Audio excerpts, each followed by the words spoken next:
Hello students, N के Mittal law class में आपका स्वागत है। आज हम यहाँ पर इंडियन एविडेंस एक्ट का एक और इम्पॉर्टेंट टॉपिक कवर करेंगे। जैसा कि आप जानते ही हैं कि इससे पहले का जो प्रीवियस लेसन हो चुका था, हमने वहाँ पर सेक्शन 6 को, जो कि डॉक्ट्राइन ऑफ रेजिस्ट्री को बताता था, उस लेसन को कंप्लीट कर लिया है। आज हम यहाँ पर जो लेसन कंप्लीट करने जा रहे हैं वो इंडियन एविडेंस एक्ट का एक महत्वपूर्ण, एक मोस्ट इम्पॉर्टेंट टॉपिक है। आज हम यहाँ पर एविडेंस एक्ट का सेक्शन 7 कंप्लीट करेंगे। तो चलिए फिर आज की क्लास स्टार्ट करते हैं। सेक्शन 7 भारतीय साक्ष्य अधिनियम का सेक्शन 7 आपको कई बातें बताता है। ओकेजन, कॉज, इफ़ेक्ट, इनके बारे में हम सेक्शन 7 के तहत जानेंगे। देखिए, मैं आपको बहुत सिंपल तरीके से समझाती हूँ। अगर कोई भी ऐसा फैक्ट जो कि फैक्ट इन इशू के या रेलिवेंट फैक्ट के ओकेजन को, कॉज को, उसके इफ़ेक्ट को बताता है, कोई भी ऐसा फैक्ट जो यह बताता है कि अगर कोई घटना जो घटित हुई है उसके पीछे का कारण, उसके पीछे का कॉज क्या रहा था, वहाँ पर क्या अपॉर्चुनिटी रही थी, वहाँ पर क्या स्टेट ऑफ थिंक रही थी, तो इस तरह के फैक्ट्स को भी हम क्या मानेंगे, रेलिवेंट मानेंगे। और आज के लेसन में भी हम इसके रिगार्डिंग जो important, most important case laws हैं, हम उनके बारे में भी जानेंगे।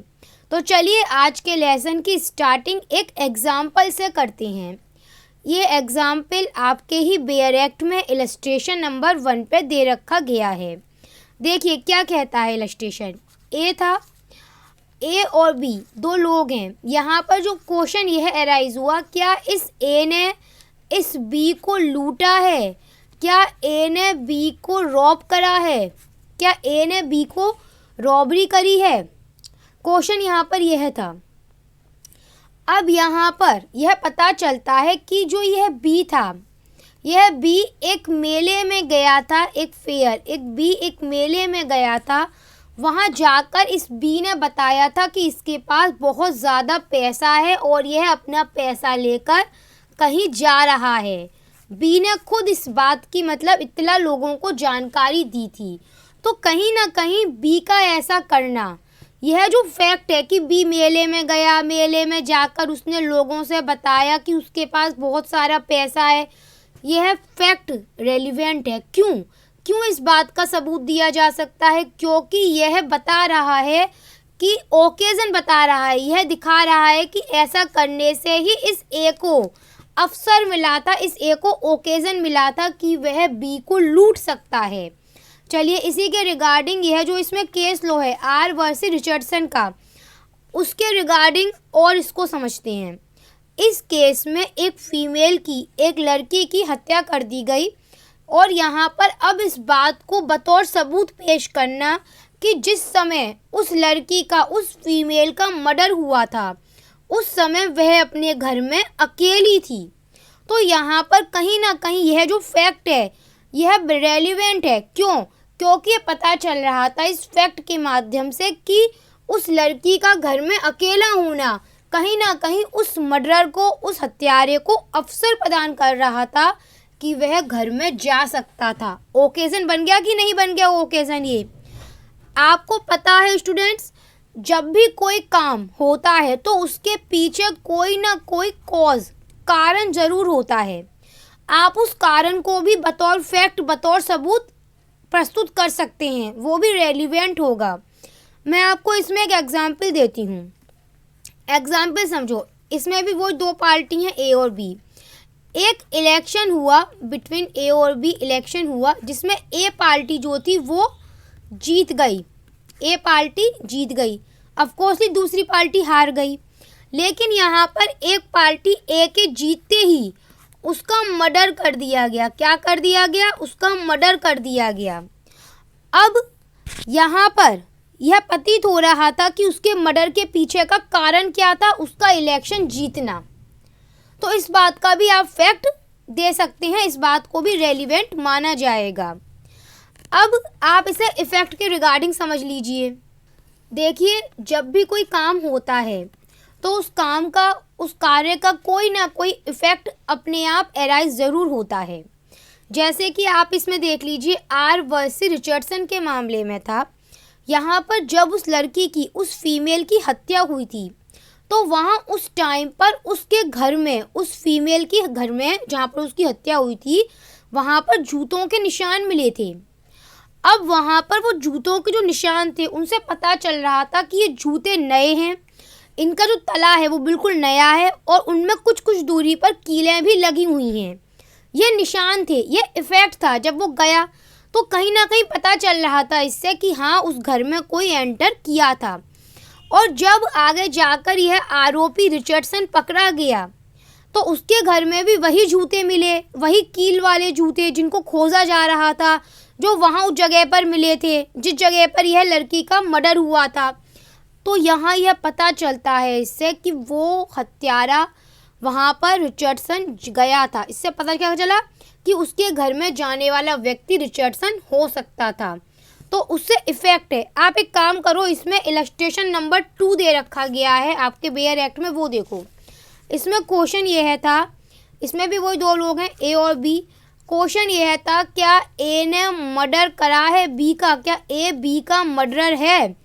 अब यहाँ पर जिस जगह पर मर्डर हुआ था उस जगह पर या उसके ठीक पास में ही, आस पास ही, आपस में जो लड़ाई हुई थी उनकी, उसके निशान थे, उसके चिन्ह थे। तो इस बात का भी सबूत दिया जा सकता है, यह भी रेलिवेंट माना जाएगा।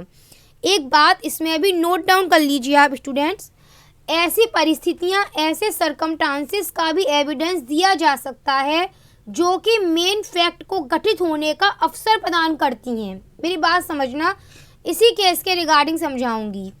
इस केस में आर वर्सी रिचर्डसन के केस में क्या था, इसमें जो रिचर्डसन था वो एक जगह काम कर रहा था और वह अपने सहयोगियों से, अपने जो कुलीग्स थे, उनसे वो यह कह कर आया कि उसे कहीं और काम पर जाना है, किसी लोहार से मिलने के लिए उसे जाना है।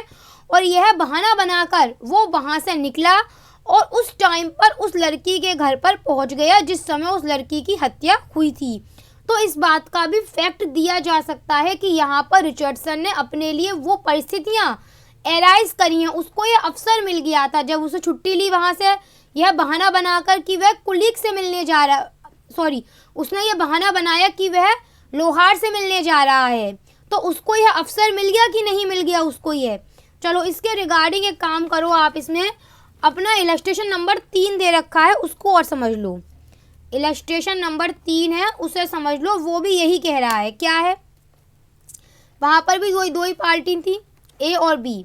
यहाँ पर क्वेश्चन यह था, क्या इस ए ने इस बी को जहर दिया था? अब क्वेश्चन यह था, तो इस बात का सबूत दिया जा सकता है कि भैया ये जो ए था वो बी को अच्छी तरह जानता था, वो बी को जानता था कि वो कौन से टाइम पर कौन सी दवाई लेता है। तो कहीं ना कहीं इस ए के पास में यह अवसर था कि वो बी को जहर दे सकता था, क्योंकि वो बहुत सारी बातों से वाकिफ था। तो इस बात का भी इस फैक्ट को भी दिया जा सकता है और यह भी रेलिवेंट माना जाएगा। अच्छा, एक चीज़ समझ लो इसमें आप, स्टेट ऑफ थिंग्स को लेकर ऐसे फैक्ट्स जो कि स्टेट ऑफ थिंग्स को दर्शाते हैं उनको भी बतौर सबूत पेश किया जा सकता है, उनको भी प्रस्तुत करा जा सकता है, वो भी रेलिवेंट माने जाएंगे। केस देख लो, इसमें यह था रटन वर्सेस रजी नाम का केस है।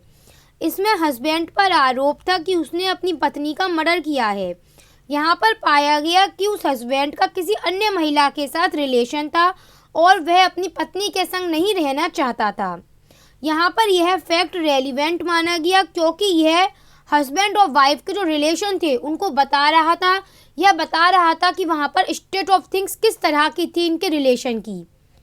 इसी के साथ यहाँ पर यह लेसन कंप्लीट हो जाता है, जिसमें हमने सेक्शन 7 को occasion, cause, effect, opportunity, states of things complete कर लिए प्लस लीडिंग केस।